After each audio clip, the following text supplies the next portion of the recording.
स्वागत है आपका। आप देख रहे हैं वॉर रूम, मेरे साथ ambassador Deepak Vora, colonel Shailendra Singh, major general G K Datta, air Kumar और यश बैल हैं। और ब्रेक से पहले हम लोग बात कर रहे थे कि कैसे आयतुल्लाह खोमेनी अकेले पड़ गए हैं। इनके क्लोजेस्ट एडवाइजर्स ज़्यादातर उनमें से मारे जा चुके हैं। इनकी उम्र बहुत ज़्यादा 86 साल है। अब इनका बेटा उत्तराधिकारी बनना चाहता है, उसका नाम है मुज्तबा खोमेनी।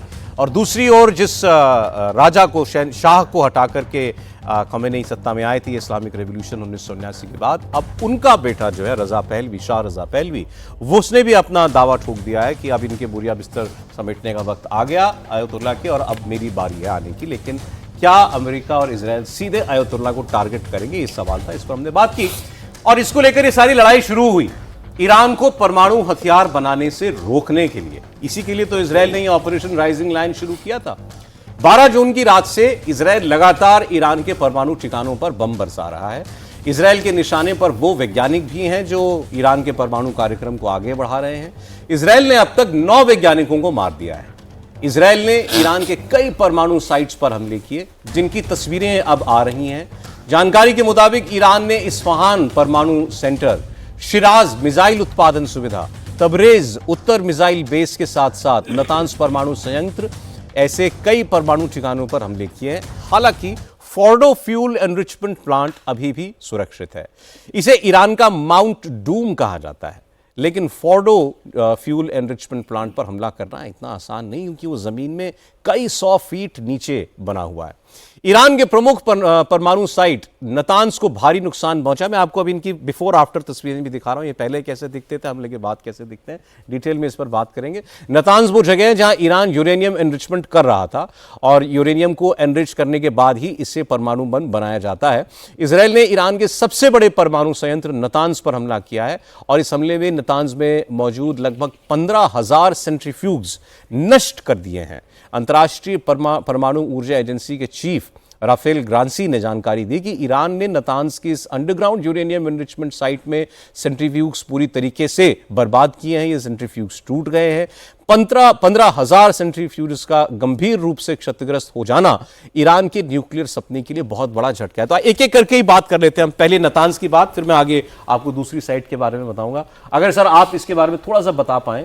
ये नतांज की साइट है, बहुत चर्चा हमने इसकी सुनी है, और बताया जा रहा है इसमें काफी डैमेज ऊपर और नीचे दोनों जगह हुआ है। नतांज की साइट जो है सबसे बड़ी यूरेनियम एनरिचमेंट साइट है, और इसके अंदर कहा जाता है कि 15,000 के करीब जो सेंट्रीफ्यूज हैं, ये तो एक्टिव सेंट्रीफ्यूज हैं, जो इनएक्टिव हैं बट अवेलेबल है स्टैंड बाय के लिए, वो और भी नंबर है, वो भी हजारों की संख्या में है। तो कहीं ना कहीं इसके ऊपर ये दो चीजें हैं। एक ओवरग्राउंड फैसिलिटी जो आप देख रहे हैं, सारे बिल्डिंग्स, सारे जो इंफ्रास्ट्रक्चर है, और कुछ पार्ट जो न्यूक्लियर का है वो ऊपर, और बाकी इसका जो है नीचे अंडरग्राउंड टनल्स के अंदर है। तो यानी कि ये पूरा का पूरा ऊपर नहीं है, पूरा का पूरा नीचे नहीं है। पहले IAEA से खबरें आई थी कि इसका सिर्फ ऊपर का हिस्सा जो है वो डैमेज हुआ है। फिर बाद में उन्होंने चेंज कर दिया कि नहीं, ऊपर का भी हुआ है, अंदर का भी हुआ है, और ज्यादातर सेंट्रीफ्यूज जो है उसके तबाह हो चुके हैं, बर्बाद हो चुके हैं। लेकिन रेडिएशन को कैसे कंट्रोल हुआ वो अभी क्लैरिटी नहीं दी। लेकिन IAEA के बारे में मैं एक चीज आपको बोलना चाहता हूं कि IAEA रोज अपनी स्टेटमेंट चेंज कर रहा है। पहले जो इनकी स्टेटमेंट आई थी कि कोई रेडिएशन नहीं है, फिर आई थी कि रेडिएशन है, और फिर आई है कि रेडिएशन को कंट्रोल कर दिया गया नहीं है। लेकिन हमने ये इजराइल ने सारे के सारे सेंट्रीफ्यूज जो नतांज के अंदर हैं उनको डिस्ट्रॉय कर। सेंट्रीफ्यूज होते क्या है जरा ये भी बता दें। इन्हीं में यूरेनियम को एनरिच किया जाता है। देखिए, सेंट्रीफ्यूज के अंदर ही यूरेनियम को एनरिच किया जाता है, और जब टेम्परेचर बढ़ता है तो उसको कूल करने के लिए इलेक्ट्रिसिटी की रिक्वायरमेंट होती है, और पानी को भेजा जाता है उसके अराउंड, ताकि उसको कूल कर दिया जाए। वो कुछ ऐड करना चाहते थे। हाँ जी। आप घड़े में जब दूध का वो करते हो ना, मथते हैं तो, जैसे, हाँ, तो ऊपर आ जाता है कोई हिस्सा। That's exactly the way it is done. वो घूमता जाता है, घूमता जाता है, घूमता जाता है, और फिर जो एनरिच्ड यूरेनियम है, जैसा बिल्कुल कॉमरेडर साहब ने कहा है, ऊपर को आ जाता है एनरिच्ड यूरेनियम। और पानी ठंडा करने के लिए बहुत जरूरी है, जिसके लिए बिजली बहुत जरूरी है। वो गया तो वो रिएक्टर आपका फट जाएगा, सेंट्रीफ्यूज आपका फट जाएगा, फिर तो तबाही हो जाएगी, जैसे चेरनोबिल में। ये तो एक के बाद एक बम बरसा रहे हैं इन जगहों पर। क्या ये इन्होंने जो मेन उसने सेंट्रीफ्यूज रखने की कोशिश की थी, कहते हैं वो बहुत नीचे रखे हुए हैं जहां पर पहुंचेंगे नहीं, लेकिन रिएक्टर इसका ऊपर, रिएक्टर ने अंदर काम नहीं करेगा। तो अगर रिएक्टर को ही ध्वस्त कर दिया तो फिर अगर पानी नहीं जा रहा नीचे गेम ओवर, जन्मदिन मुबारक। अब सेंट्रल ईरान में है इस्फहान परमाणु संयंत्र इनका, वहां पर भी इजराइल ने हमला किया है और ये इस इलाके का सबसे बड़ा परमाणु अनुसंधान परिसर है। IAEA का अंदाजा है कि इजराइल के हमले की वजह से इस जगह पर 4 महत्वपूर्ण इमारतें वो क्षतिग्रस्त हुई हैं। वो भी इस तस्वीर में आपको कुछ उसको देख करके अंदाजा लगेगा। यहां पर भी इजराइल ने काफी बॉम्बिंग की। कुछ दिख रहा है इधर डैमेज इसमें? थोड़ा सा दिख रहा है इस साइड पे, अगर आप देखें ये बिल्डिंग को क्षतिग्रस्त किया गया है। तो इसके अंदर भी ओवरग्राउंड फैसिलिटीज बहुत है, रिसर्च और डेवलपमेंट का भी है, ये साथ में सेंट्रीफ्यूज भी है, लेकिन जो एक्चुअल है वो है फोर्दो। इस्फहान पे ये कहा गया है कि बहुत ज्यादा डैमेज हुआ है। इस्फहान पे ये कहा गया है कि इनकी रिसर्च और डेवलपमेंट फैसिलिटी को तबाह और बर्बाद करती है। अब एक जगह शिराज मिसाइल सुविधा, ये मिसाइल रखने की इनकी एक जगह साइट है और यहां ईरान ने कथित तौर पर बैलिस्टिक मिसाइल्स का निर्माण, उनकी मरम्मत, उनका भंडारण किया हुआ था। मिसाइल संयंत्र के साथ साथ इजरायली सेना ने इलेक्ट्रॉनिक्स फैसिलिटी पर भी हमला किया। इस जंग की शुरुआत से आप देखिए तो ईरान के निशाने पर कौन है? पहले तो इनकी सेना के आर्मी और जितने भी हैं कमांडर्स, फिर उसके बाद उसने न्यूक्लियर साइंटिस्ट पर वार किया। इसके अलावा न्यूक्लियर साइट्स और मिसाइल साइट्स, ईरान की सबसे बड़ी ताकत उसकी मिसाइल है और मिसाइल लॉन्च करने की जो लॉन्चर्स होते हैं जहां से मिसाइल छोड़ी जाती है, वो उसका दावा है कि वो 40% लॉन्चर्स जो है इजराइल के वो तबाह कर चुका है। जनरल साहब बिल्कुल, जो सबसे बड़ी क्षमता आज के दिन में मैं बोलूँगा इंटरनेशनली रॉकेटरी के अंदर, वो आज के दिन में ईरान के पास अवेलेबल है, जिनके पास अलग अलग प्रकार के रॉकेट, अलग अलग रेंज के रॉकेट और अलग अलग कैपेसिटी के रॉकेट इन्होंने बनाए हैं। और ये अगर आपको याद हो कि इन्होंने अपना मिसाइल सिटी, जिसकी वो अंदर जाके गाड़ियों में जाके इंस्पेक्शन भी दिखा रहे थे, वो पूरी की पूरी एक मिसाइल सिटी है जहाँ हज़ारों की तादाद में इनकी अलग अलग मिसाइलें वहाँ पे रखी हुई हैं, स्टॉक पाइल, और साथ में मैन्युफैक्चरिंग फैसिलिटी भी इनकी अंडरग्राउंड है। अभी जहाँ तक लॉन्चर्स का सवाल है, लॉन्चर्स आपने, अगर आपको याद हो, जब ये हिजबुल्ला और हमास के साथ इजराइल का जो ड्वेल चल रहा था, तो ये लोग क्या करते हैं, जो पोर्टेबल लॉन्चर्स का इस्तेमाल करते हैं। आपको गाड़ी माउंटेड वो लॉन्चर सिस्टम नहीं चाहिए, ये पोर्टेबल रॉकेट लॉन्चर बना के तुरंत एक रॉकेट छोड़ देते हैं और फिर उसको हटा के ले जाते हैं। तो जब हम कहते हैं कि अगर हम किस प्रकार रोकें इनकी हाइपरसोनिक मिसाइल्स, इनकी बैलिस्टिक मिसाइल्स, उनके जो लॉन्चर्स हैं उनको हम कैसे तबाह करें, तो अगर आपको उस मिसाइल को रोकना है तो आपको लॉन्चर तबाह करना पड़ेगा। At the time of launching उसको उड़ाना पड़ेगा। जब मिसाइल लॉन्च हो जाएगी फिर वो इंटरसेप्ट नहीं होगी, क्योंकि फिलहाल जो जितने भी 4 जो एयर डिफेंस सिस्टम है इजराइल के, वो हाइपरसोनिक को इंटरसेप्ट नहीं कर पा। हमने सर बस लेमन क्वेश्चन, जैसे हमने देखा है मिसाइल लॉन्च होते हुए, तो वो बड़े बड़े ट्रक जैसे ट्रक्स होते हैं, उनके ऊपर लॉन्चर होता है, वो लॉन्चर ऐसे इरेक्ट होता है, transporter erector launcher, erector launcher. तो वो है, आप कह रहे हैं कि ये सिर्फ उस पर निर्भर नहीं है, उस पर नहीं है। आप अगर आप अलग मिसाइल ले जा सकते हैं, एक अलग लॉन्च कर सकते हैं, लेकिन वो बड़ा डिफिकल्ट हो जाएगा, फिर वो लॉन्चिंग स्पीड बहुत स्लो हो जाएगी। जब तक वो गई है, हाँ, हो गई है। पहले दिन तो 300 मिसाइल फायर की, उसके बाद कहां कर पा रहे हैं इतनी मिसाइल फायर? मिसाइलें है ही नहीं। ट्रांसपोर्टर इरेक्टर थोड़ी तो बचा के रखनी है, सारी खत्म करनी, तो फिर ये आप सर बात आपको मजाक लग रही है, बात सही है। No but I it's not a joke. ये इजरायली दावा करता है ना, उसके पास 2000 मिसाइल्स है। अब अगर उसमें से वो 250-300 खर्च कर चुका है या 400 मिसाइल खर्च कर चुका है, तो उसको इतनी लंबी लड़ाई लड़नी है। Thank you. मेरा इसमें एक थोड़ा सा डिफरेंट टेक है। कभी भी एनिमी को ना कमजोर समझा तो शायद इजराइल गलत हो जाएगा। ये समझना कि सिर्फ 100 मिसाइल हैं, 1000 मिसाइल है, 2000 मिसाइल हैं, रिपोर्ट तो ऐसी भी है 10,000 मिसाइल हैं ईरान के पास। देखिए, मिसाइल टेक्नोलॉजी में, मिसाइल कलेक्शन में ईरान काफी स्ट्रांग है। और इसी वजह से इजराइल टारगेट कर रहा है। क्या टारगेट कर रहा है? बोले जी, पहली बात, हमें ये न्यूक्लियर नहीं होना चाहिए, तो विल दिखा दिया, कैपेबिलिटी दिखा दिया कि मैं कर सकता हूं डैमेज, पहली बात। दूसरी बात, इससे रिलेटेड कोई भी मैकेनिज्म जो इन न्यूक्लियर बॉम्ब्स को या फ्यूचर बॉम्ब्स को आप तक ला पाएगा, वो वाली मिसाइल सिस्टम भी मुझे डिस्ट्रॉय करना है, क्योंकि मिसाइल सिस्टम अकेला न्यूक्लियर के लिए नहीं है। एक बहुत बड़ी, देखिए, अगर ईरान कुछ भी करेगा इजराइल की तरफ, तो वो अपने पैदल सैनिक नहीं भेजेगा, ना भेजने की काबिलियत है। कोई ऐसा टैंक नहीं है उसका जो कि 1800 किलोमीटर चलकर आ जाएगा और जाकर इजराइल में कर लेगा। लड़ाई होगी ईरान की तरफ से, मिसाइल की होगी, ड्रोन की होगी, एयर भी उसके पास इतना लिमिटेड है कि वो इसमें रिस्क नहीं करेगा। वो कौन सा एक पुराने वाला एक उनके पास 60s 70s का बताते हैं F14 है उनके पास, F14 है उनके पास। मैं ये नहीं कह रहा कि वो कोई चीज कमजोर है, हमारे पास भी था बाइसन जिसने एक F16 को गिरा दिया।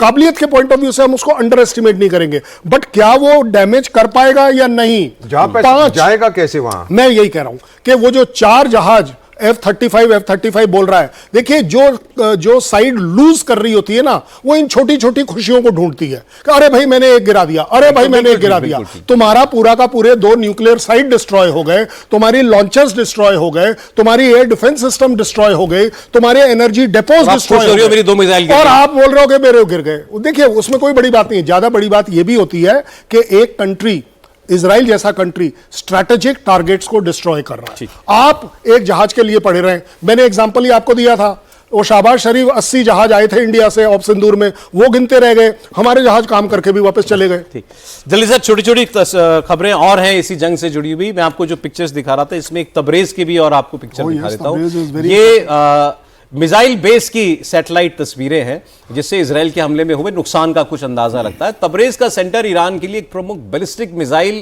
प्रोडक्शन यूनिट है और यहां पर भी इजराइल ने हमला किया। वो देखिए, आपको साफ दिखाई उसमें दे रहा होगा, आपको दिखाने जा रहे हैं। तीनों जो स्ट्रक्चर्स हैं, तीनों स्ट्रक्चर्स पहले ऊपर जो हैं वो सारे के सारे दे आर ऑल इंटैक्ट, मतलब प्री स्ट्राइक है। ये स्ट्राइक हुई नहीं अभी तक यहां पे। अब जो ये दिखाता है दूसरा स्ट्रक्चर, वो है पोस्ट स्ट्राइक, यानी कि स्ट्राइक के बाद वही सेम, आप देखिए बिल्कुल सेम डायग्राम्स हैं और सेम पिक्चर है, लेकिन ये तीनों तबाह और बर्बाद हो गए। और सर वो बर्बाद जो है ना, बर्बाद जो है सर, आप देखिए बहुत बढ़िया बात आपने समझाई। इसका कंपैरिजन आपने इससे कर दिया, इसका कंपैरिजन आपने इससे कर दिया कि ये डिस्ट्रॉय हुई है, इसका कंपैरिजन आपने इससे कर दिया। कोई चीज डिस्ट्रॉय नहीं हुई है तो वो छोटी वाली चीज वर्सेस ये छोटी वाली, वो इंटैक्ट है, वो इंटैक्ट है। तो आपने वो जगह स्ट्राइक करा है जो आपको चाहिए था। अभी मिसाइल की हम बात कर रहे थे सर।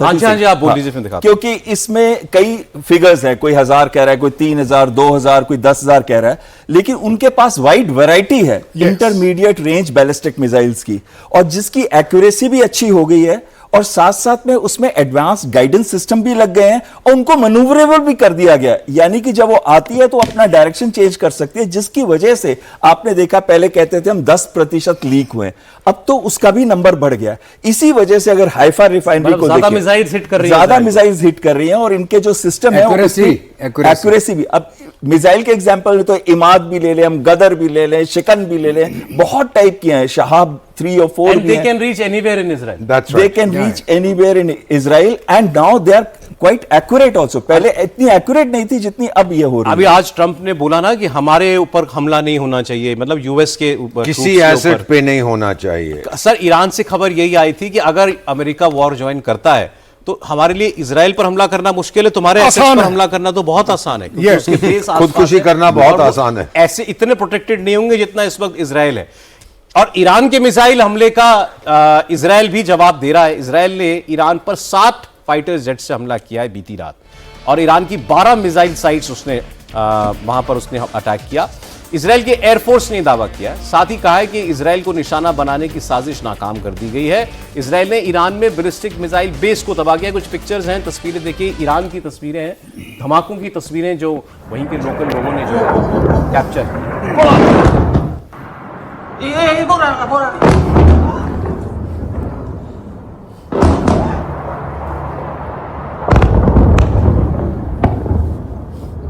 जबरदस्त। नहीं, ये डेपो है या नहीं है कैसे पता चलता है, ये बहुत बड़ी बात है। हाँ, आता हूं सर, 1-2 तस्वीरें और दिखा। पिछले कुछ घंटों में हवाई हमले इजराइल ने और तेज कर दिए हैं। इजराइल की एयरफोर्स ने इस्फहान पर सिलसिलेवार मिसाइल अटैक किए हैं। तस्वीरें दिखाते हैं आपको, आसमान में धुआं ही धुआं नजर आ रहा है।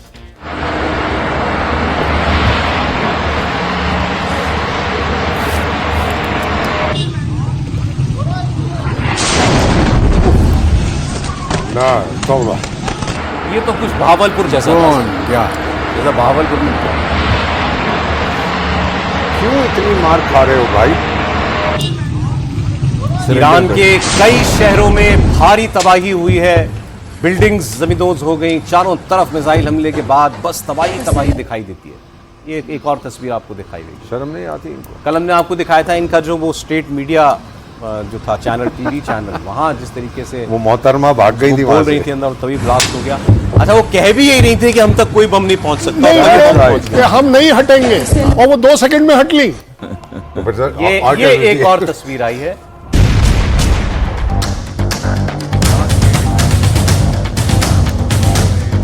बहुत स्वागत, आप देख रहे हैं बॉर्डरूम में, उस सौरभ आपके साथ, एम्बेसडर दीपक वोरा हमारे साथ हैं, major general VK Datta, air commodore S Bahl और कर्नल शैलेंद्र सिंह हमारे मेहमान हैं। आज हमने ब्रेक से पहले बात की, ट्रंप मुनीर से बात करने वाले हैं, लंच पर उसको होस्ट करने वाले हैं आसिम मुनीर को, पाकिस्तान के फील्ड मार्शल को, और प्रधानमंत्री ने ट्रंप से फोन पर बात की और साफ साफ बताया कि असलियत वो नहीं जो आप बता रहे हैं, और ऑपरेशन सिंदूर में तो मेरी आपसे बात ही नहीं हुई, और जो कुछ घटनाक्रम था ऑपरेशन सिंदूर का वो भी प्रधानमंत्री ने बताया।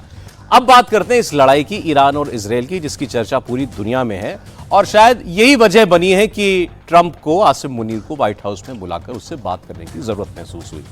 इजरायल से छिड़ी जंग के बीच ईरान के 86 साल के supreme leader Ayatollah Ali Khamenei लगातार अकेले होते जा रहे हैं, और अब चर्चा ये चल रही है कि क्या उनकी सत्ता जाने वाली है। इस जंग शुरू होने के केवल 6 दिन के अंदर अंदर खमेनेई ने अपने मुख्य सैन्य सुरक्षा सलाहकारों को इजरायली हवाई हमले में मारे जाते हुए देखा है। हुसैन सलामी ईरान के विशिष्ट रेवोल्यूशनरी गार्ड्स कोर के IRGC के कमांडर इन चीफ थे, मारे गए। इजरायल ने जब शुक्रवार 12 जून को ईरान पर पहला हमला किया तो उसमें हुसैन सलामी की मौत हो गई थी। रेवोल्यूशनरी गार्ड्स कोर के पूर्व कमांडर मेजर जनरल बाघेरी 2016 से ईरान के सेना के प्रमुख थे, इनकी भी मौत 12 जून को इजरायल के शुरुआती हमले में हो गई थी। मेजर जनरल, इनके बाद आते हैं मेजर जनरल राशिद, ये IRGC के खत्म अल अनबिया सेंट्रल हेडक्वार्टर्स के प्रमुख थे, ये भी इनके खामेनेई के क्लोज सर्कल में थे, एडवाइजरी सर्कल में थे, इन्हें भी इजरायल ने 12 जून को हमले में मार डाला। परमाणु वैज्ञानिक फेरदून अब्बासी मारे गए। 15 जून को तेहरान पर इजरायली हवाई हमले में ईरान के इस्लामिक रेवोल्यूशनरी गार्ड के खुफिया प्रमुख ब्रिगेडियर जनरल मोहम्मद कासमी और इनके डिप्टी जनरल हसन मोहक्किक, ये दोनों मारे गए। इजरायल की सेना ने 17 जून को बताया कि उसने ईरान के युद्धकालीन चीफ ऑफ स्टाफ अली शादमानी को मार गिराया है। मोहम्मद मेहदी तेहरानची, ईरान के एक प्रमुख परमाणु वैज्ञानिक थे, उनकी भी मौत हो गई। Brigadier general Amir Ali Hajizade, ये रेवोल्यूशनरी गार्ड की वायुसेना के कमांडर थे जो इजरायल के हवाई हमलों में मारे गए। अली शमखानी ईरान के पूर्व राष्ट्रीय सुरक्षा परिषद प्रमुख थे और supreme leader Ayatollah Ali Khamenei के सीनियर एडवाइजर थे, इन्हें भी 12 जून के हमले में ईरान ने मार डाला। ऐसे में अब अयातुल्ला अली खमेनेई, इनका पूरा क्लोज सर्कल खत्म हो चुका है। अब अगर कोई बचा है इनके सबसे नजदीकी लोगों में तो वो है इनका बेटा। माना जा रहा है कि खमेनेई के बाद ईरान में इनका बेटा उत्तराधिकारी हो सकता है। इनके बेटे का नाम है मुज्तबा खमेनेई। खमेनेई का बेटा मुज्तबा इस रेस में सबसे आगे है। पिछले 2 दशकों से IRGC इस पूरे ईरान की जो सत्ता है इसमें सबसे ताकतवर रोल निभा रही है, लेकिन IRGC के कमांडर मारे जा चुके हैं, साथ ही साथ जो पॉलिटिकल एडवाइजर थे आयतुल्ला के, उनकी भी मौत हो चुकी है। तो अब जो चर्चा है वो ये कि इनके पास फैसले लेने के लिए, जो इस क्रूशल समय में, जंग के समय में आयतुल्ला अली खमेनेई के पास फैसले लेने के लिए जो इनपुट्स आते थे इनके क्लोज सर्कल से, अब वो नहीं है। तो आखिर अब ये देश किसके भरोसे पर चला रहे हैं? उम्र का तकाजा भी है, 86 साल इनकी उम्र हो चुकी है। और मैं आपको ट्रंप का ट्वीट दिखाता हूं जो उन्होंने कल किया था ट्रूथ सोशल पर। इसमें उन्होंने बड़े साफ साफ शब्दों में, लहजे में ये बता दिया था कि हमें मालूम है कि ये सो कॉल्ड सुप्रीम लीडर जो है वो कहां पर है। ये देखिए उन्होंने कहा था, we know exactly where the so called supreme leader is hiding. कहां छुपे हुए हैं वो एक बहुत आसान टारगेट है, लेकिन वो वहां सुरक्षित है। We are not going to take him out kill, हम उसे मारने वाले नहीं है, एटलीस्ट फॉर नाउ। हम कम से कम अभी उसे नहीं मारने वाले, ये ट्रंप लिख रहे हैं खमेनेई के लिए। लेकिन हम नहीं चाहते कि हमारे सिविलियंस पर या अमेरिकी सैनिकों के ऊपर मिसाइलें चलें, लेकिन और हमारा सब्र जवाब दे रहा है, ये भी ट्रंप ने साफ साफ कह दिया। उसके बाद ये तस्वीर जो मैंने आपको अभी दिखाई, एक मस्जिद में वो दुआ पढ़ते हुए जमीन पर बैठे हुए दिखाई दिए, उसको भी दिखा दीजिएगा। तो ये तस्वीरें जब अगर जारी की गई हैं ईरान की तरफ से, तो ये बताने के लिए कि भाई खामेनी साहब जो हैं वो उनका रूटीन वैसे का वैसा ही चल रहा है, वो बड़े निश्चिंत हैं, वो तो मस्जिद में देखिए आराम से बैठे हुए हैं, लोगों से मुलाकात भी कर रहे हैं। और ट्रंप कह रहे हैं मुझे मालूम है खामेनी कहाँ पर है, हम चाहें तो उनको हम लोग मार सकते हैं। अब सवाल ये है कि खामेनी का जाना तय है क्या, जनरल दत्ता? देखिए ऐसा है कि जो भी अभी ये घटनाक्रम चल रहा है इजराइल के साथ ईरान का, इसका अगर हिस्टोरिकली आप देखें तो ईरान और इजराइल के बहुत अच्छे रिश्ते थे जब शाह पहलवी हुआ करते थे, और बहुत मदद करी इन्होंने एक दूसरे की। और ये खटास, बल्कि ये भी एक और मैं आपको बताऊंगा कि जब ये ईरान और इराक की जंग चल रही थी तब भी इजराइल ने बहुत मदद करी थी ईरान की, जबकि आयतुल्लाह खुमानी उस समय भी पावर में था। लेकिन आस्ते आस्ते जब आप अगर लेबनान की तरफ चले जाएं तो जब हिजबुल्लाह एक militant group supported by Iran, और उन्होंने वहाँ पे कार्रवाई करनी शुरू करी, यहाँ टेररिस्ट अटैक करने शुरू करे इजराइल के ऊपर, वहाँ से फिर इनके रिश्तों में खटास रहने लगी और चलते चलते चलते आज ये सिचुएशन में पहुँच गए। तो अभी जहाँ तक आयतुल्लाह अली खमानी का सवाल है, ये जितनी ये रेडिकलिज्म हुआ है, इनके माध्यम से जितने और इनके प्रॉक्सी ग्रुप्स एक्टिवेट हुए हैं, खास करके यूएस और इजराइल के खिलाफ, एक तरफ उसको बोलते हैं ईवल रजीम, वो बोलते हैं ईवल रजीम ऑफ यूएस अमेरिका, और एक बोलता है जायनिस्ट, जो ज्यूज के लिए लफ्ज़ इस्तेमाल किए जाते हैं। और 6 जून को इन्होंने एक तकरीर दी थी अंग्रेजी में, पता नहीं आपने सुनी है कि नहीं सुनी, जिसके अंदर उन्होंने बोला कि रेवोल्यूशन का मतलब क्या होता है, रेवोल्यूशन जो हमने करी है उसको हमें भूलना नहीं चाहिए, और उस रेवोल्यूशन को हमारी यंगर जनरेशन को आगे लेके चलना चाहिए। फिर उन्होंने फ्रेंच रेवोल्यूशन का उदाहरण दिया उस स्पीच के अंदर, वो बड़ा इंटरेस्टिंग है। और फिर उन्होंने बोला कि जो हमको प्रेशराइज किया जा रहा है ईरान को कि हम अपना न्यूक्लियर एनरिचमेंट प्रोसेस को बंद कर दें, हम कतई नहीं करेंगे, हम एक इंडिपेंडेंट देश हैं, हमें अपना फैसला करने की पूरी छूट है, और हम अमेरिका के प्रेशर के नीचे नहीं आएंगे। तो अभी ये सारी बातें हो जाने के बाद, और जब ये अभी जो करंट सिचुएशन पैदा हुई है इजराइल और ईरान के बीच में, अभी अमेरिका को ये फैसला करना है कि क्या वो चाहेंगे कि एक रेडिकल लीडर कंटिन्यू करे, और क्या वो चाहेंगे कि उसको हम चेंज करें। क्योंकि अभी ऐसा है कि ईरान छोटा मोटा मुल्क नहीं है, बहुत बड़ा मुल्क है, और सिविलाइजेशन है। सर आपने जो भी बात कही ना कि अमेरिका को तय करना है, हाँ। दरअसल ट्रंप दो मिक्स्ड सिग्नल्स दे रहे हैं अभी तक। वो छोड़ के तो आ गए G7 का समिट कि मैं कुछ बहुत बड़ा करने आ रहा हूं, और ये भी कहा कि ये सीज फायर नहीं है बिल्कुल भी। अब इन्होंने जो पोस्ट किए हैं वोरा साहब, पहले इन्होंने एक पोस्ट किया, उसमें लिखा we now have complete and total control of the skies over Iran, हम ईरान के आसमान का पूरा, हम पर हमारा राज चल रहा है। तो पहले लोगों ने कहा वी, आप वी कब हो गए, ये तो इजराइल कर रहा था, इजराइल कहता था, अब आपने शब्द इस्तेमाल किया वी, मतलब आप जंग में आ गए। फिर दूसरा आप इंटेलिजेंस दे रहे थे उनको। फिर इसके बाद दूसरा पोस्ट इन्होंने किया बोल्ड लेटर्स में, अनकंडीशनल सरेंडर, बिना शर्त आप आत्मसमर्पण सरेंडर करना पड़ेगा। और उसके बाद ये लिखते हैं कि मुझे मालूम है ये सो कॉल्ड सुप्रीम लीडर कहां है, लेकिन हम इसको अभी नहीं मारेंगे। तो जिस तरह से अब ईरान में भी परिवर्तन आने वाला है लीडरशिप का, मैंने भी अपनी जैकेट बदल ली है। नया लीडर अब वहां पे, आप तय मान रहे हैं कि ये परिवर्तन हो रहा है 100%। सा इजराइल का इंटेंशन क्या था, ये न्यूक शूक उसके ठंडे करने, वो तो उसके पास है नहीं। That is only the primary object, the first objective. Main objective ये है रेजीम चेंज। जब तक ये मुल्ला सरकार वहां बैठी है, Israel is not safe, period. ये सरकार है जो कहती है पब्लिकली कि यहूदी तेरे को जीने का अधिकार नहीं है, तू कलंक है इस दुनिया पर, चला जा यहां से। अगर ऐसी सरकार कोई बात करती है तो क्या इजराइल विल फील सेफ? जितने अरब्स हैं, जितने उसके पड़ोसी हैं इजराइल के, सबके साथ दोस्ती हो गई, डार्लिंग सबके साथ हो गया। सऊदी के साथ भी होना वाला था जब हमास ने कुछ ना कुछ, अब्राहमिक अकॉर्ड, वही जब हमास ने कुछ हमला कर दिया था इजराइल के ऊपर, तो वो थोड़ा सा ठंडा हो गया। सबके साथ दोस्ती हो चुकी है। बस एक बहुत दूर 2000 किलोमीटर दूर बैठा हुआ है, तू कौन मैं खाम खा बेगानी शादी में अब्दुल्ला दीवाना, वही बस चाह रहा है कि मिडिल ईस्ट में मैं शहनशाह बनूं और मुल्ले शहन। This is not going to be accepted sir. इसका जाना तय है, और अगर मैं इसकी जगह हो तो, मैं नहीं हूं, इसकी जगह होता तो मैं इस्तीफा दे के चला जाता कि और तो बर्बादी से और बचे इस मेरा। लड़ाई का अंजाम यही है कि अयतुल्ला खोमेनी का खात्मा हो। नो क्वेश्चन, जा रहा है ये। ओके, अब मैं आपको अमेरिकी राष्ट्रपति ट्रंप का एक लेटेस्ट बयान सुनाता हूं जो इन्होंने एक बड़ी वार्निंग की शक्ल में दिया है ईरान के ऊपर। ये जहाज में थे, वापस लौट रहे थे G7 से, वहां पर इनसे रिपोर्टर ने पूछा कि क्या आप करने जा रहे हैं। ये मैंने आपको पोस्ट तो दिखाई, तो उन्होंने कहा कि आपका इरादा क्या है, तो इन्होंने कहा कि फुल स्टॉप, दी एंड, मुझे ये लड़ाई, मुझे ये मामला ही खत्म कर देना, मसला खत्म करना है, इसको रोकना, इनका न्यूक्लियर प्रोसेस उसको डिले करना, ये सब मेरा एम नहीं है, मैं इस सब पर फुल स्टॉप लगाने जा रहा हूं, ये उन्होंने कहा है। आप ट्रंप की बात जरा सुनिए। What specifically is better than a ceasefire? What are you looking for here? An end, a real end, not a ceasefire. An end. So something that will be permanent. Or giving up entirely. Is that okay too? Are you closer? Are you possible? Is that possible in the next 24 hours? Certainly possible. Complete give up. That's possible.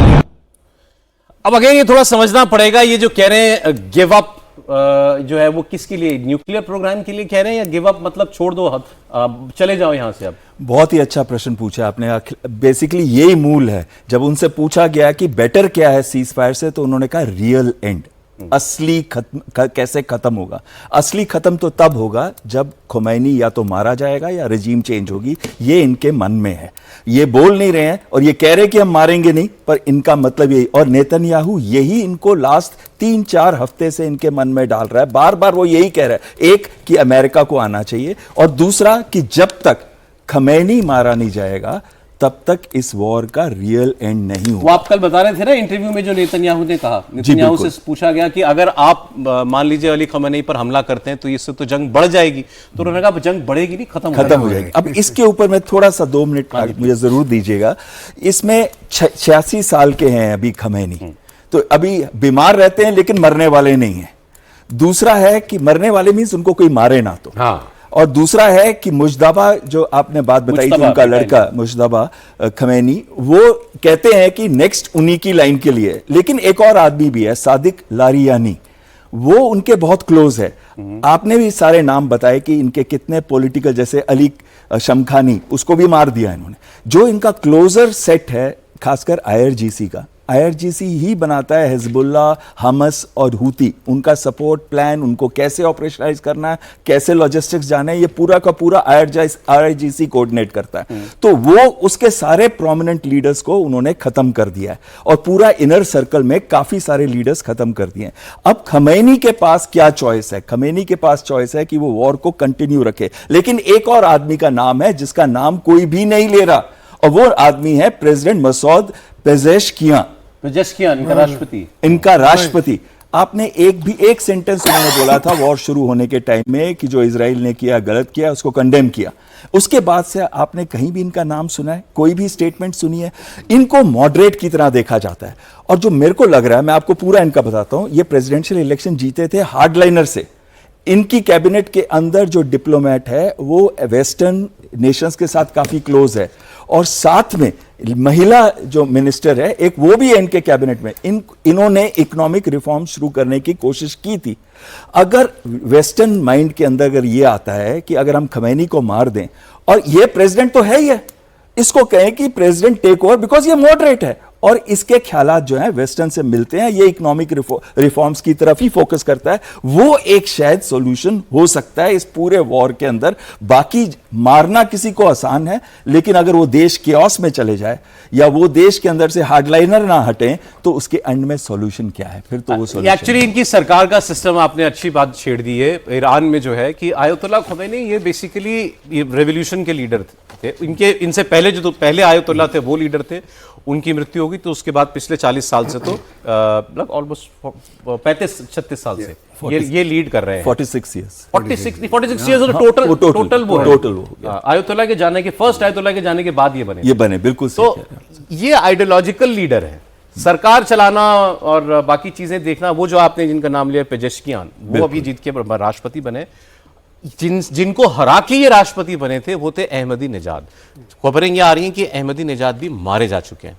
जो इनसे पहले राष्ट्रपति बिल्कुल थे, सही कहा। वो भी शायद हमले में मारे जा चुके हैं। वो तो जेल में था सर। सर खबरें उनको शायद स्ट्रीट फाइटिंग में मारा गया है, जो मैं कंफर्म नहीं कर रहा हूं, मगर ये खबरें बहुत ज्यादा वायरल हैं। ये इसने sorry just by way of side light sir, मैं खातूम में I was attending an official dinner, ये वहां पे था मैंने निजात, और डिनर पे ऑफिशियल डिनर पे कहता है कि यहूदियों को जीने का अधिकार नहीं है, wipe Israel off the face of the earth. Sir the ambassador of India then this one walked out of the dinner कि ये हमारी परंपरा क्या कहते है। हो? मैं I left sir, I am sorry, I didn't make वो अ आपने नॉइज। खुलेआम कह रहा है ये बात डिनर पे? खुलेआम डिनर पे सारे राजदूत बैठे हुए थे, एकमात्र भारत का राजदूत कहे कि मैं जरा चुपचाप से जा रहा हूं, सारे यहूदियों को मर जाना चाहिए। सब उनको जीने का अधिकार नहीं है। Israel has no right, wipe it off the map of the earth, but the ambassador of India ने कहा साहब ये हमारी परंपरा नहीं तो है। यहाँ कोई मॉडरेट जैसा कोई मामला है क्या कि अब जो राष्ट्रपति हैं वो मॉडरेट है? माने तो जाते हैं मॉडरेट। सर मुझे ये बताइए, आप मन में कैसे घुस के बताएंगे ये मॉडरेट है और ये रेडिकल है? कोई सही बात। टेक्नोलॉजी है आपके पास? वो तो कहने के लिए जब चाहे कुछ कहे। ट्रम्प मॉडरेट है या रेडिकल है, किसी को क्या मालूम है? आयतुल्लाह ने जिसको राष्ट्रपति बनने दिया तो वो कम से कम वो लॉयल्टी होगी, Thank you. Ideological Thank you. जब हम माइंड बात होगा। करते हैं बहुत सारे लॉट के अंदर, तो अगर कोई सेन वॉइस आती है तो इनकी आती है। अब वो आगे क्या करते हैं ये देखना होगा। अब आप एक बेटे की बात हुई सर मुज्तबा, और दूसरा मैं दिखाई दूं 1 मिनट में जरा, वो जो इनके जो शाह हैं, जो ईरान के जो पूर्व शाह थे, रेज़ा पहलवी ईरान जो इजराइल निकाला तनाव के था। बीच ईरान के सर्वोच्च नेता खमेनी की तनाव बढ़ाने वाली एक और खबर है ये। खमेनी ने अपने जिस सबसे बड़े दुश्मन को देश से भगाया था ये रेवोल्यूशन में 1979 में, वो अब वापसी करने के लिए तैयार है। उसका बेटा एक्चुअली ईरान से निर्वासित किए गए प्रिंस रजा पहलवी ने कहा है कि अब ईरान में रिजीम बदलने का, सत्ता परिवर्तन का वक्त आ चुका है। ईरान में ऐसी सरकार होनी चाहिए जो लोकतांत्रिक मूल्यों वाली हो। हालांकि ये खुद भी लोकतांत्रिक नहीं थे, इनकी हुकूमत चलती थी वहां पर, डिक्टेटरशिप ही चलती थी, लेकिन अब ये कह रहे हैं कि वहां डेमोक्रेसी आए। इन्होंने कहा कि इसके लिए किसी सेना की जरूरत नहीं है, सेना पहले से मैदान में है, और वो है ईरान के लोग जो जानते हैं कि इस्लामिक क्रांति से पहले देश कैसा था और 40 साल में ईरान कितना पीछे छूट गया। इनका एक छोटा सा बयान सुनाता हूं आपको।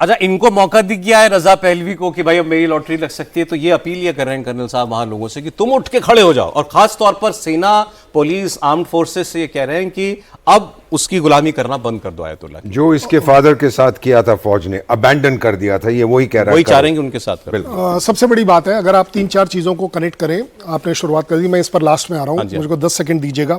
अमेरिका इन्वॉल्व है या नहीं, ये एक बड़ा डाउट चल रहा है। क्या उसके ट्रुप्स रेडी हैं डिप्लॉयमेंट के लिए? ये इन्वॉल्वमेंट नहीं है।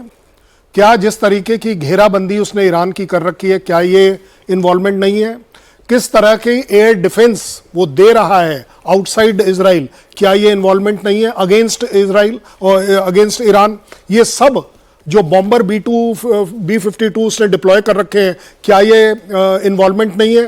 देखिए, अमेरिका का सबसे बढ़िया तरीका यह है कि मैं किसी तरह से इन्वॉल्व नहीं हूं, मैंने तो गंगा जल पी रखा है और धर रखा है, मैं झूठ बोलता ही नहीं हूं, लेकिन करूंगा मैं सब कुछ।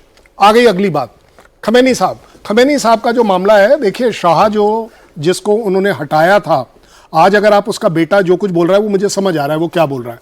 ही इज ट्राइंग टू से अपनी कंट्री के लिए कि ये समय है कि आपकी तकलीफें, क्योंकि ईरान के लोग तकलीफ में हैं, गरीबी है, भुखमरी है, इन्फ्लेशन है, सब कुछ उनके अगेंस्ट है, ह्यूमैनिटी नहीं है सबसे बड़ी बात। तो ये श्रीमान जी अपने आप को प्रोजेक्ट जरूर कर रहे हैं as a alternate, not only to Iran but to the US and Israel, कि मैं हूं, अगर शाह का जमाना अच्छा था, मैं उस जमाने का रिप्रेजेंटेटिव हूं, मैं आकर यहां ठीक कर सकता हूं। अब जो आप देख रहे हैं ना, हर जगह बातें चल रही हैं, वो ये चल रही हैं, खमेनी तो जा रहे हैं, अब लोगों ने अपने आप आना शुरू कर दिया है कि क्या होगा क्या नहीं। क्यों? क्योंकि आप जब बोल रहे हैं ना कि अब खमेनी अकेले पढ़ रहे हैं, अकेले तो अब पढ़ेंगे। 17 इनके टॉप जो बंदे थे, जो सबसे क्लोजेस्ट माने जाते थे, उसमें से 13 तो मर गए।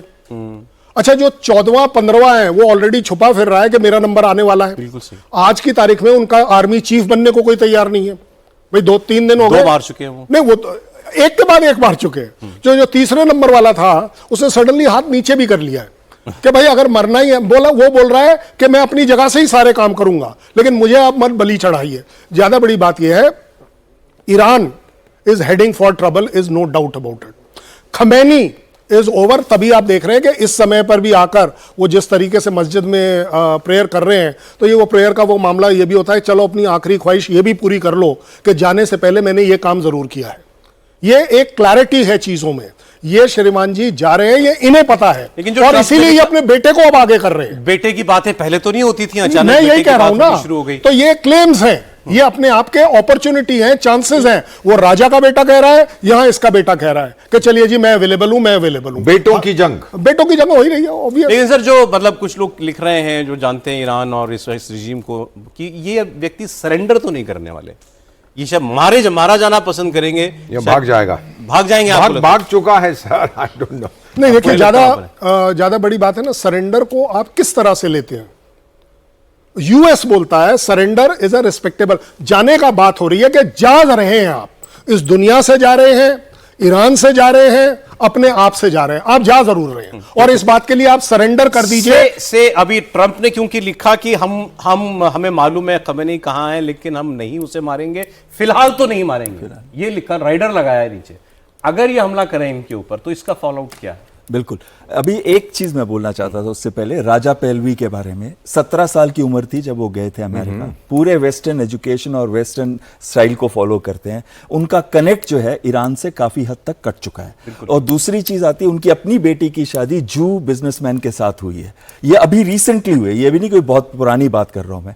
तो उनकी अपनी पॉपुलैरिटी ईरान में कितनी है, ये एक क्वेश्चन की बात है। मुझे तो क्लेम ही समझ में नहीं आता कि मेरा बाप राजा था तो अब मेरे को अब मेरे को भी ये क्या मतलब हुआ? और ये पुराने जमाने में नहीं होता था। बिल्कुल। और इससे ज्यादा Divine क्लेम तो right उनके to बेटे rule। का है। बिल्कुल बिल्कुल सही कह रहे हैं आप। उनके बेटे का ही मेन प्रॉपर्टी वापस क्लेम करने जा रहा है। as per जो वक्फ बात बोर्ड। आप पूछ रहे थे ईरान में भी वक्फ बोर्ड है। हाँ जी, हाँ जी। हाँ, जो बात आप पूछ रहे थे कि अब करेगा क्या ट्रंप।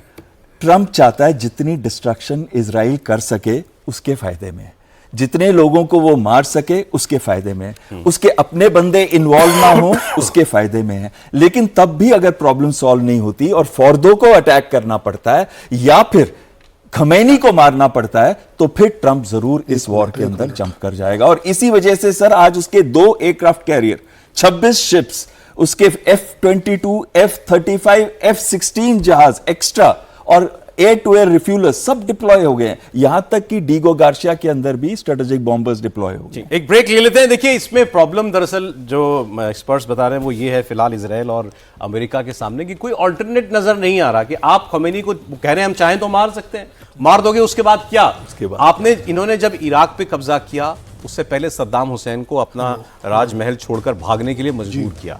वहां इनके सैनिक जमीन पर थे, उन्होंने जाके टेक ओवर किया। वहां बहुत सारे रिबेल ग्रुप जो थे, वो ऑलमोस्ट एक सिविल वॉर की सिचुएशन बन गई थी। उनमें से बहुत सारे लोग सत्ता पर अपना अपना दावा कर रहे थे, तो वहां कम से कम लोग तो थे जो सत्ता चलाने का दावा करते थे। यहां इनके बाद कौन है इसकी ऐसी कोई चर्चा ही नहीं है।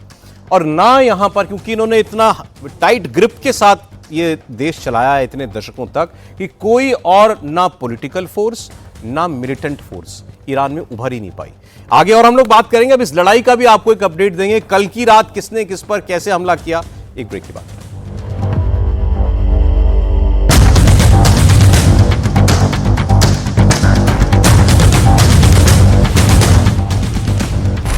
यहाँ से भाषा की मर्यादा पे सवाल उठा है। मैं बड़ी जिम्मेदारी से कहता हूँ, जब देश का कोई प्रधानमंत्री होता है तो देश का प्रधानमंत्री होता है। देश के प्रधानमंत्री के प्रति भाषा की मर्यादा जो होती है वो बिल्कुल रहनी चाहिए। मर्यादा देश के प्रधानमंत्री के प्रति भाषा की मर्यादा नहीं गिरनी चाहिए। मैं कहता हूँ डंके की चोट पे क्या भारतीय जनता पार्टी के नेता कहेंगे कि उनकी जो भाषा की मर्यादा गिर रही है वो नहीं गिरनी चाहिए? वो नहीं बोलेंगे। मैं कह रहा हूं कि एक बार मैं आपके बीच में नहीं बोला, देखो यही दिक्कत है, यही नहीं भाषा की मर्यादा रखते। अरे मैं अपनी बात कर लूं, मैं अपनी बात, अच्छा बताइए, मैं किसी के बीच में बोला? अच्छी बात है कह रहे हैं, किसी के बीच में बोला क्या? नहीं बोला, क्योंकि जब फैक्ट नहीं होता है, परेशान होता है तो पेट में दर्द शुरू होता है। क्योंकि हम अच्छी बात कर रहे हैं ना, अब अच्छी बात कर रहे हैं तो इनको नेगेटिव समझ में आ रहा है।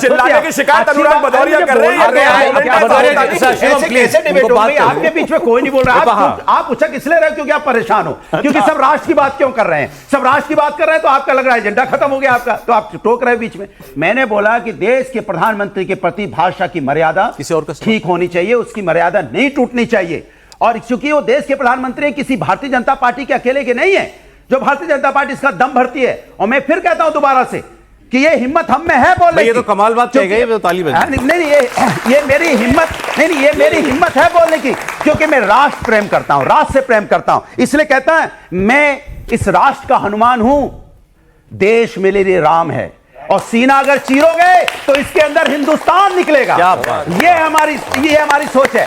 मैं प्रधानमंत्री जी का भी सम्मान करता हूं, राष्ट्र का भी सम्मान करता हूं, लेकिन भारतीय जनता पार्टी के नेताओं से बोलना चाहता हूं, आप ऐसी भाषा क्या इस्तेमाल करते हैं जो भाषा टीवी पे चलाई नहीं जा सकती? ऐसी भाषा बोलते हैं, आप ऐसी गालियां देते हैं जो आप टीवी पे देख नहीं सकते। क्या आप उसको पार्टी से निकालेंगे? ऐसे लोगों को नहीं निकालेंगे। ये चिंता का विषय है। एक यंगस्टर का सवाल आपसे, पूछो।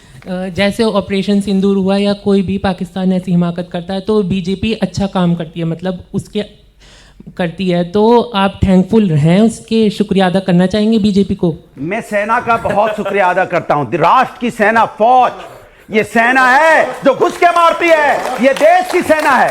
सरकारें आती है जाती है, लेकिन सेना है डट के। अच्छा, सेना मारती है तो फिर 26/11 में क्यों नहीं मारने दिया? अगर बन के पूछे तो पार्लियामेंट में अटैक हुआ था तो क्यों नहीं मारा? पार्लियामेंट में अटैक हुआ तो क्यों नहीं घुसा आपने? बताइए। अपनी जैसी कुछ बोल रहे थे, सवाल लेंगे। अभी दिल्ली पार्लियामेंट में अटैक हुआ था, सरकार वाजपेयी जी पार्टी थे, क्यों नहीं आपने घुस के मारा? क्यों नहीं घुस के मारा? अवस्थी जी सवाल की बात करोगे, मारे खिसिया जाते हैं। उनका समय है, के सवाल पूछो तो खिसिया इनका समय बोलने का। बताइए, क्यों नहीं पार्लियामेंट में अटैक हुआ था तो क्यों नहीं आपने घुस के मारा? सौरभ, बात एक है कि यहाँ पे चैनल के अंदर, यहाँ बैठ करके स्टूडियो के अंदर बैठ के कहता है सेना के शौर्य पर सवाल नहीं उठाए, लेकिन जो व्यक्ति और राफेल जब भारत की सरकार ने कह दिया, एक सेकंड मैं बीच में, आप कौन बोल रहा बीच में? आपने मेरे बीच में बोला, बीच में आपने मेरे बीच में बोला ना? बिल्कुल नहीं बोला, बिल्कुल नहीं बोला। सुफिया कुरैशी कौन है? अरे बात सुनो, सुफिया कुरैशी कौन है? मैं बता रहा हूं, सुनिए ना। अब ये सुफिया जी कुरैशी, अब सौरभ इसमें टाइम आपके ये है बदतमीजी, ये है वो आदमी बदतमीज का नाम ले लिया, बदतमीज हो गए हम, पता नहीं क्या क्या हो गया, क्योंकि वो जो 5 मिनट्स है, प्लीज सर। उनको इनके आदमी ने, इनके नेता ने आतंकवादी का बैन बताया था, हमने नाम ले लिया तो मैं बदतमीज हो गया हूं।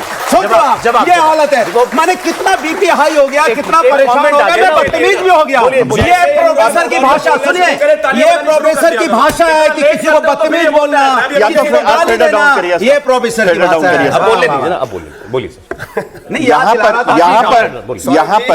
यहाँ पर इसी देश में ऑपरेशन सिंदूर के टाइम, ऑपरेशन सिंदूर से पहले, उसके बाद में, उसके दौरान एक व्यक्ति राफेल का एक टॉय लेकर के आ गया, उसमें नींबू और मिर्च लगा के आया कि ये राफेल इसलिए लिए थे। ये राफेल कोई सरकार नहीं चलाती, राफेल सेना चलाती है, सेना के ऊपर था। जिस व्यक्ति ने ये कहा कि ये तो 2-4 हवाई जहाज उड़ा दिए और कह दिया ऑपरेशन सिंदूर कर दिया, वो कांग्रेस का नेता था। वो क्या था? शुक्र करो कि हमारा क्या ये कि सर्जिकल स्ट्राइक हुआ, एयर स्ट्राइक हुआ, ऑपरेशन सिंदूर हुआ। हमारे देश का एक भी व्यक्ति, प्रधानमंत्री ने कहा कि उसका नुकसान कम चाहे हो जाए, लेकिन मेरे देश का एक सैनिक भी ऐसा ना हो कि उसको किसी तरीके की क्षति पहुंचे। और डीजीएमओ ने और सीडीएस ने बिल्कुल साफ कहा कि हमारे सारे पायलट वापस आए। एक बात बताइए सौरभ जी, कि जो आप कह और सरेंडर के इस बात में कह रहे हैं, उसका एक नैरेटिव चल रहा है ना कि हमारे जेट गिर गए। अरे हमारे जेट गिरे होंगे तो हिंदुस्तान या पाकिस्तान में गिरे होंगे, कहीं और तो गिरे नहीं होंगे। उसकी भी सैटेलाइट तस्वीर आ सकती थी, ठीक है ना। और जब पाकिस्तान के रक्षा मंत्री से पूछा गया कि आपने क्या कहते हैं हिंदुस्तान के जेट गिरा दिए, तो आपके पास कोई प्रमाण है? उसने कहा मैंने सोशल मीडिया पे देखा है। सोशल ये है। और यहां पर लगातार सवाल, आप बताइए कितना नुकसान हुआ, आप बताइए सीडीएस ने मान लिया कि नुकसान हुआ था। अरे अपना नुकसान गिरा। नहीं, राहुल गांधी ने सीधे पूछा राफेल गिरे कि नहीं गिरे, बताओ कितने राफेल गिरे। ये सेना के खिलाफ है बिल्कुल, ये भारत सरकार के खिलाफ नहीं है। एक ने दूसरे तीसरे ने क्या कहा? तीसरे ने कहा कि यहां पर एक बात बड़ी पॉइंट नोट कर रहे हैं तहसीन क्लास, जो व्यक्ति गार्ड ने कहा कि कुछ नहीं हुआ ऑपरेशन सिंदूर, कुछ नहीं हुआ। और एक कमेंट प्लीज शॉर्ट में पूछिएगा। मैं बीजेपी, मेरा सवाल बीजेपी से है। बिल्कुल सही। मैं इनसे पूछना चाहता हूं कि जो आर्थिक स्थिति जो है बीजेपी की, जो इन्होंने वादे किए थे रोजगार के, नौकरी के, और जहां झुग्गी वहीं मकान, प्रधानमंत्री योजना नोएडा में कहीं जमीनी स्तर पर नजर नहीं आ रही है। और जुमलेबाजी, किसी भी नेता से इनसे मिलो बीजेपी के तो जुमलेबाजी जगह जगह, हर नेता आर्थिक मोर्चे पर विफल है ये। विफल, बिल्कुल विफल। चौथी बड़ी अर्थव्यवस्था हो गई। चले बता कह रहे हैं कि वैसे मामला सिंदूर पर था, लेकिन मेरे मित्र ये आपके लिए थोड़ा सा, क्योंकि पता होना चाहिए, जुमले नहीं है। अगर इस देश में हमने गरीबों को 3.5 करोड़ मकान बनाकर दे दिए ना, तो ये जुमला नहीं है। जिनके ऊपर सर पे छत नहीं होती उनसे पूछो, आपको समझ आ जाएगा। प्लीज चिल्लाइए नहीं। 80 करोड़ प्लीज चिल्लाइए। सर समय ही नहीं है इतना मेरे पास। प्लीज चिल्लाइए। 5 किलो चावल, 5 किलो आटा, भैया पूछ लेना चाहिए था, सवाल नहीं पूछता कोई, तो इसमें भी दिक्कत है। नौकरी दे दी, सब संपन्न हो गए, सब पक्के मकान हो गए, अब तो कुछ बचा ही नहीं है। ऐसी बातें करते हो भाई, आंकड़ा लेके आ जाते हो कि हमने अभी तो गिना दिया। शौचालय में देखो जाके तो कहीं दीवार है, तो दीवार है, तो पानी नहीं आ रहा, पानी नहीं आ रहा, तो दीवार नहीं है। हमने सब कर दिया पक्के घर, इस तरह सबको रोजगार, इस तरह के नॉन-सीरियस लोगों की वजह से ही विपक्ष में पड़े हुए हैं। चावल दे दो भैया, हम खड़े लाए भैया, 5 किलो चावल, 5 किलो आटा, ये आपने भारत देश की हमने बहुत कुछ कर दिया। सिर्फ 10 सेकंड मैं कह रहा हूं, न सिर्फ मकान दिए बल्कि उसमें टोटी वाला नल भी दिया। टोटी वाला नल भी दिया उसमें, जिससे पानी आता है। सब दिया है। बस अनुराग जी प्लीज। हर एक आदमी की वैल्यू, हर एक आदमी की वैल्यू होती है। अनुराग भदौरिया की डिबेट्स में न्यूसेंस वैल्यू, इसके अलावा कुछ नहीं। मैं इनको जवाब देना जरूरी नहीं समझता, लेकिन मैं फिर भी बताता हूं। 3.5 करोड़ मकान हमने दिए इस देश में। प्रधानमंत्री आवास योजना के तहत 80 करोड़ नल हमने बनाए। सुनिए जरा, इस देश में 100% इलेक्ट्रिफिकेशन हमने किया। और छोड़िए प्लीज, आप रोकिए ना। इसी वजह से विपक्ष में पड़े हैं। आज तक इनका हाल इसी वजह से खराब है। नहीं, सब सीरियसनेस की दिक्कत है। और अगर सुनिए काम नहीं किया होता तो सरकार में कोई और होता।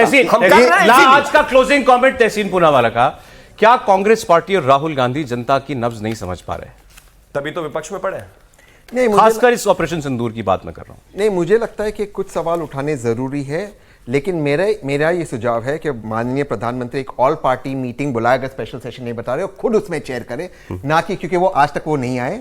और विपक्ष के जितने भी नेता है और जितने पार्टी के नेता, मॉनसून सेशन ऑलरेडी अनाउंस हो चुका है। मॉनसून सेशन 45 दिन बाद हमेशा 10 दिन बाद